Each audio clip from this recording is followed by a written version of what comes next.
16 కిలోలు బరువు తగ్గిన రిషబ్ పంత్ చిట్కాలు ఇవే. క్యాలరీలు తక్కువగా ఉన్న ఆహారానికి పంత్ ప్రాధాన్యం ఇచ్చాడు. ఇలా చేయడం శరీరంలో నిల్వ ఉన్న కొవ్వు కరిగిపోతుంది. ఇలా చేస్తే బరువు తగ్గుతుంది. ఇంటి భోజనం మాత్రమే పంత్ తీసుకున్నాడు. జంక్ ఫుడ్, బయటి ఆహారానికి దూరమయ్యాడు. స్వీట్స్లలో అత్యధిక క్యాలరీలు ఉండడంతో వాటిని దూరం చేశాడు.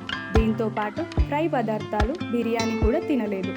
వేళకు నిద్రపోవడం రిషబ్ పంత్ బరువు తగ్గుదలకు ఒక కారణం. శరీరానికి సరైన నిద్ర ఉంటే బరువు నియంత్రణలో ఉంటుంది. మసాలా దినుసులు అనేవి పంత్ ఆహారంలో అస్సలు ఉండేవి కావు. రుచి బాగున్నా ఆరోగ్యరీత్యా మసాలా దినుసులకు దూరం ఉంటే ఆరోగ్యానికి చాలా మంచిది. మీరు కూడా ఈ జాగ్రత్తలు పాటిస్తే బరువు తగ్గడం గ్యారంటీ. మరిన్ని వివరాల కోసం మా ఛానల్ని సంప్రదించండి.